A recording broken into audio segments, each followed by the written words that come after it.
Hi, నేను మీ కౌశిక్. చాలామంది అడుగుతున్నారు, అసలు మ్యూచువల్ ఫండ్స్ పై ఎన్ని రకాలైన ఛార్జెస్ ఉంటాయి, ఎంత ఛార్జ్ కట్టాలి, అసలు ఛార్జెస్ మనం కట్టాలా లేకపోతే వాళ్ళే డైరెక్ట్గా కట్ చేసుకుంటూ ఉంటారా అని చెప్పి చాలామంది అడిగారు. అందుకనే ఈ వీడియోని షూట్ చేస్తున్నా. సో ఈ వీడియోని లాస్ట్ వరకు చూడండి. అంతేకాకుండా ఇంతవరకు ఈ ఛానల్ని సబ్స్క్రైబ్ చేసుకోకపోతే ఇప్పుడే సబ్స్క్రైబ్ చేసుకోండి. ఛార్జెస్లో 2 టైప్స్. ఒకటి వన్ టైం ఛార్జ్, ఇంకొకటి recurring charges. First one time charge. నేమ్లోనే ఉంది వన్ టైం, అనగా ఒక్కసారి మాత్రమే ఈ ఛార్జ్ని కట్ చేసుకుంటూ ఉంటారనమాట. అది మేబీ స్టార్టింగ్లో కావచ్చు లేకపోతే ఎండింగ్లో కావచ్చు. ఇంతకుముందు స్టార్టింగ్ అనగా ఎంట్రీ ఛార్జ్, ఎంట్రీ లోడ్ అనుకోవచ్చు. ఇంతకుముందు ఎంట్రీ లోడ్ ఉండేది, కానీ ఇప్పుడు మన ఇండియాలో ఎంట్రీ లోడ్ లేదు, ఓన్లీ ఎగ్జిట్ లోడ్. అనగా ఎప్పుడైతే మనం మ్యూచువల్ ఫండ్స్ని సెల్ చేస్తామో అప్పుడు మనకి ఎంతైతే డబ్బు వస్తుందో దానిలో 1% ఆ విధంగా కట్ చేసుకొని రిమైనింగ్ అమౌంట్ని మనకి ఇస్తుంటారనమాట. దాన్ని ఎగ్జిట్ లోడ్ అంటాం. ఇది వన్ టైం ఛార్జ్, ఒకసారి మాత్రమే కట్ చేసుకుంటూ ఉంటారు. ప్రెజెంట్ చూసుకున్నట్లయితే ఎగ్జిట్ లోడ్ 1% ఆ విధంగా ఉంది. నార్మల్గా 0.5% నుండి 4% వరకు ఎగ్జిట్ లోడ్ని ఛార్జ్ చేస్తూ ఉంటారు. Depends upon funds. చాలా ఫండ్స్లో ఎగ్జిట్ లోడ్ 1% మాత్రమే. అది కూడా ఎప్పుడైతే మనం 1 ఇయర్ కన్నా తక్కువ కాలం పాటు ఉంచి 1 ఇయర్ లోపే విత్డ్రా చేసుకుంటామో అప్పుడు మాత్రమే ఎగ్జిట్ లోడ్ ఉంటుంది చాలా ఫండ్స్లో. మనమే కనుక 1 ఇయర్ కన్నా ఎక్కువ కాలం పాటు పెట్టుబడి పెట్టినట్లయితే 1 ఇయర్ తర్వాత మనం కనుక సెల్ చేయాలి అనుకున్నట్లయితే ఎటువంటి ఎగ్జిట్ లోడ్ ఉండదు. గమనించండి. First one time charge. అది కూడా ఎప్పుడైతే మనం అమ్ముతామో, మన యూనిట్స్ని ఎప్పుడైతే సెల్ చేస్తామో అప్పుడు ఆ అమౌంట్లో అనగా అసలు ప్లస్ రిటర్న్ మొత్తం అంతా కలిపి దానిలో 1%ని కట్ చేసుకొని రిమైనింగ్ అమౌంట్ని మనకిస్తారు. ఆ ఎగ్జిట్ లోడ్ ఎప్పుడు ఉంటుందంటే depends upon rules and funds. చాలా ఫండ్స్లో 1 ఇయర్ లోపు మనం కనుక విత్డ్రా చేసుకున్నట్లయితే మాత్రమే ఎగ్జిట్ లోడ్ ఉంది. అండ్ ఇంకా next recurring charges. Recurring charges అంటే ఇండైరెక్ట్గా ఎక్స్పెన్స్ రేషియో. ఈ రికరింగ్ ఛార్జెస్లో 3 రకాలు. ఫస్ట్ మేనేజ్మెంట్ ఫీ, ఆ తర్వాతది అడ్మినిస్ట్రేటివ్ ఫీ, ఆ తర్వాత డిస్ట్రిబ్యూషన్ ఫీ. ముందుగా మేనేజ్మెంట్ ఫీ. మేనేజ్మెంట్ అంటే ఇక్కడ ఏఎంసీలో ఫండ్ మేనేజర్ మన డబ్బుని మేనేజ్ చేస్తూ ఉంటాడు. ఆ ఫండ్ మేనేజర్కి ఇచ్చే ఛార్జ్నే మేనేజ్మెంట్ ఫీజ్ అంటాం. ఇది ఇండైరెక్ట్గా మన యొక్క లాభాల నుంచి కట్ చేసుకుంటూ ఉంటారనమాట. ఎక్స్పెన్స్ రేషియో అంటే ఆల్రెడీ చెప్పా చాలా వీడియోస్లో. మనకి ఎంతైతే లాభం వచ్చిందో దాని నుండి కట్ చేసుకుంటూ ఉంటారు. ఆ ఎక్స్పెన్స్ రేషియోలో ఈ మేనేజ్మెంట్ ఫీ ఒకటి. ఆ తర్వాత అడ్మినిస్ట్రేటివ్ ఫీ, అనగా మన డబ్బుని మేనేజ్ చేయడానికి ఫండ్ మేనేజర్తో పాటు చాలా ఖర్చులు ఉంటూ ఉంటాయి. స్టాంప్ డ్యూటీ కావచ్చు, లీగల్ ఎక్స్పెన్సెస్ కావచ్చు, ఆడిట్ ఎక్స్పెన్సెస్ కావచ్చు, రిజిస్టర్ ఎక్స్పెన్సెస్ కావచ్చు, స్టాంప్ డ్యూటీ ఎక్స్పెన్సెస్ కావచ్చు, ఎక్సెట్రా. ఈ ఖర్చుల కోసం తీసుకునే ఛార్జ్నే అడ్మినిస్ట్రేటివ్ ఛార్జ్ అంటాం. సో ఇది కూడా ఉంటుంది. ఇంకా మూడవది డిస్ట్రిబ్యూషన్ ఛార్జ్ లేకపోతే డిస్ట్రిబ్యూషన్ ఫీ. ఇది కేవలం ఎవరైతే మ్యూచువల్ ఫండ్స్లో డైరెక్ట్ కాకుండా రెగ్యులర్ని చూస్ చేసుకుంటూ ఉంటారో అలాంటి వాళ్ళకి ఈ ఛార్జ్ పడుతూ ఉంటుంది. పేర్లోనే ఉంది డిస్ట్రిబ్యూషన్. అనగా మనమే కనుక రెగ్యులర్ని చూస్ చేసుకున్నట్లయితే మీకు ఏఎంసీకి మిడిల్లో ఒక మిడిల్ మ్యాన్ ఉంటాడు. అతను గైడ్ చేస్తూ ఉంటాడు అనమాట. సో అలా గైడ్ చేసినందుకు ఛార్జ్. ఇండైరెక్ట్గా అది కూడా మీ యొక్క లాభాల నుంచే కట్ అవుతూ ఉంటుంది. సో ఆల్రెడీ చెప్పా ఇంతకుముందు వీడియోలో, ఎక్స్పెన్స్ రేషియో చూసుకున్నట్లయితే డైరెక్ట్లో తక్కువ ఉంటుంది. అదే రెగ్యులర్లో ఎక్స్పెన్స్ రేషియో కాస్త ఎక్కువ ఉంటుంది. దానికి ప్రధానమైన కారణం ఈ డైరెక్ట్లో ఓన్లీ మేనేజ్మెంట్ ఫీ, దాంతోపాటు అడ్మినిస్ట్రేటివ్ ఫీ మాత్రమే ఉంటుంది. అదే రెగ్యులర్లో మేనేజ్మెంట్ ఫీ, అడ్మినిస్ట్రేటివ్ ఫీ, దాంతోపాటు డిస్ట్రిబ్యూషన్ ఫీ కూడా ఉంటుంది. ఎక్స్పెన్స్ రేషియో అంటే ఇండైరెక్ట్గా ఛార్జ్, కమిషన్ ఏఎంసి మన ఫండ్ని మేనేజ్ చేస్తున్నందుకు తీసుకునే ఛార్జ్నే ఎక్స్పెన్స్ రేషియో అంటాం. సో ఎక్స్పెన్స్ రేషియో మనకి ఎంతైతే లాభం వచ్చిందో, ఎంతైతే రిటర్న్ వచ్చిందో దాని నుండి కట్ అవుతూ ఉంటుంది.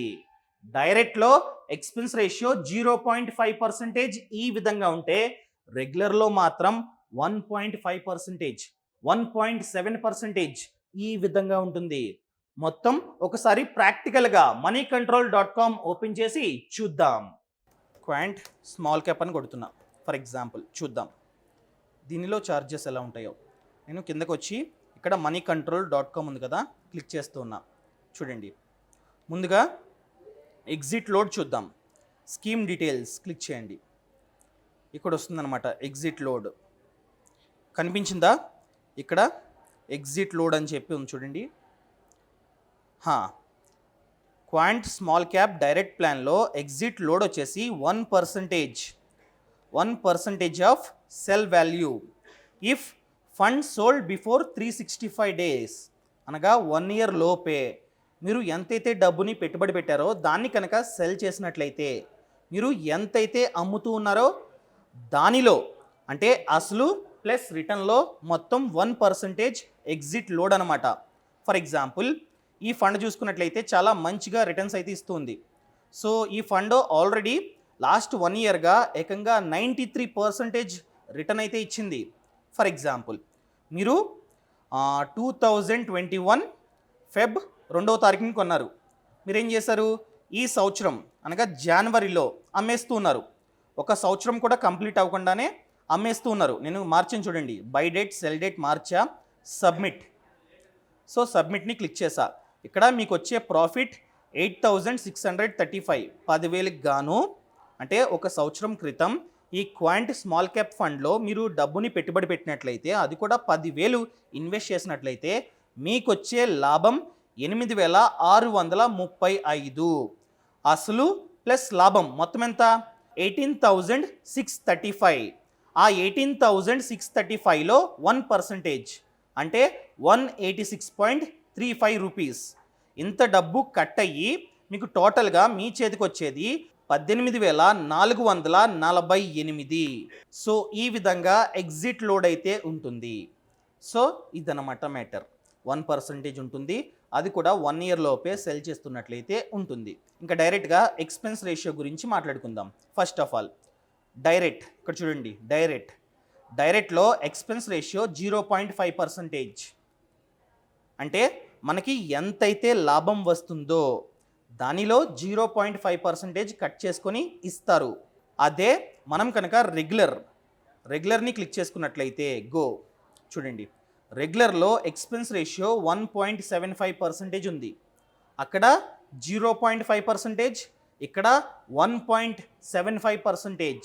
ఎంత ఎక్కువ చూడండి. ఈ రెగ్యులర్లో ఏంటంటే మీకు ఏఎంసీ మిడిల్లో ఒక ఏజెంట్ అన్నవాడు ఉంటాడు. ఆ ఏజెంట్ ద్వారా మీరు పర్టికులర్ ఏఎంసీలో పెట్టుబడి పెడుతూ ఉంటారు కాబట్టి ఆ ఏజెంట్కి ఖచ్చితంగా కమిషన్ కావాలి. ఆ కమిషన్ ఎక్స్పెన్స్ రేషియోలో ఉంటుంది. సో మనకి ఎంతైతే లాభం వచ్చిందో ఆ లాభంలో 1.75% కట్ చేసుకొని రిమైనింగ్ అమౌంట్ని మన బ్యాంక్ అకౌంట్లో వేస్తూ ఉంటారనమాట. అనగా విత్డ్రా చేసుకున్నట్లయితే ఆ రిమైనింగ్ అమౌంట్ మనకు వస్తూ ఉంటుంది. ఈ విధంగా వర్క్ అవుతూ ఉంటుంది. అండ్ దాంతోపాటు లాభాల్లో కూడా చాలా మార్పులు ఉంటాయి. ఫర్ ఎగ్జాంపుల్, నేను ఇప్పుడు ఆల్రెడీ ఇది రెగ్యులర్లో ఉంది. ఈ రెగ్యులర్లో చూసుకున్నట్లయితే నేను ప్రాఫిట్స్ని క్లిక్ చేస్తున్నా, రిటర్న్స్ క్లిక్ చేసాం. సో లాస్ట్ 1 yearగా ఎంత ఉందో చూద్దాం. సో లాస్ట్ 1 yearగా చూసుకున్నట్లయితే ప్రాఫిట్ అన్నది 89.72%. ఇది రెగ్యులర్లో. ఇన్ కేస్ నేనే కనుక డైరెక్ట్ని క్లిక్ చేసినట్లయితే ఆబ్వియస్గా చాలా ఎక్కువ ఉంటుందన్నమాట. నేను డైరెక్ట్ని అయితే క్లిక్ చేసా. ఇక్కడ లాస్ట్ 1 yearగా యాన్యువలైజ్డ్ రిటర్న్ 93.44%. సో మనం కనుక డైరెక్ట్ని చూస్ చేసుకున్నట్లయితే మనకి లాభాలు ఎక్కువగా ఉంటాయి. అదే మనం రెగ్యులర్ని చూస్ చేసుకున్నట్లయితే లాభాలు తక్కువగా ఉంటాయి. ఇదన్నమాట మ్యాటర్. సో దీన్ని విన్న తర్వాత ఇది మైండ్లో పెట్టుకొని మ్యూచువల్ ఫండ్స్లో పెట్టుబడి అయితే పెట్టండి. సో ఇన్ని విధాలుగా ఛార్జెస్ అయితే ఉంటాయి. అది కంప్లీట్గా సెబీ అండర్లోనే ఉంటాయి. వాళ్ళు ఎంత చెప్తే అంత మాత్రమే ఈ ఏఎంసీస్ ఛార్జ్ అన్నది చేయాలి. అంతేగాని 10%, 20%, 50% ఈ విధంగా ఛార్జ్ చేస్తారంటే కుదరదు. సెబీ ఎంతైతే లిమిట్ ఇచ్చిందో ఆ లిమిట్లో మాత్రమే ఎక్స్పెన్స్ రేషియో కావచ్చు, అదేవిధంగా ఎగ్జిట్ లోడ్ కావచ్చు ఉంటుంది. అర్థమైంది కదా? ఈ విధంగా ఉంటుందన్నమాట. ఈ చార్జెస్ రెండు ఎప్పుడైతే మనం డబ్బుని విత్డ్రా చేసుకుంటామో అప్పుడే కట్ అయిపోయి రిమైనింగ్ అమౌంట్ మనకు వస్తూ ఉంటుంది. ఎప్పుడైనా సరే expense ratio and exit load ఎంత ఉందో చెక్ చేసుకున్న తర్వాత మాత్రమే పెట్టుబడి పెట్టండి. ఇదన్నమాట మ్యాటర్. మీకు గనక మ్యూచువల్ ఫండ్స్ గురించి మరింత ఇన్ఫర్మేషన్ అనగా A to Z, only mutual funds అనే కాదు, stock market, PPF etcetera etcetera, FD, RD, దాంతోపాటు వ్యాపారాలు, వ్యవసాయం, ఇలా ప్రతి ఒక్క ఫీల్డ్లోనూ చాలా మంచి ఇన్ఫర్మేషన్ కావాలంటే ఫినాన్షియల్ ఫ్రీడమ్ యాప్ని డౌన్లోడ్ చేసుకోండి. ఈ యాప్లో 500 కన్నా ఎక్కువే కోర్సులు ఉన్నాయి. ప్రతి ఒక్క దాని గురించి కోర్స్ ఉంది. For example mutual funds course. ఈ కోర్సులో అసలు మ్యూచువల్ ఫండ్ అంటే ఏమిటి, ఎలా వర్క్ అవుతుంది, ఎలా పెట్టుబడి పెట్టాలి, ఇప్పుడు ఏదైతే చెప్పానో మొత్తం ఏ టు జెడ్ అందులో ఉంటుందన్నమాట. సో ఖచ్చితంగా యాప్ని అయితే డౌన్లోడ్ చేసుకోండి. యాప్ లింక్ అన్నది కింద డిస్క్రిప్షన్లో ఉంది. Thank you so much. Thanks for watching. జై హింద్.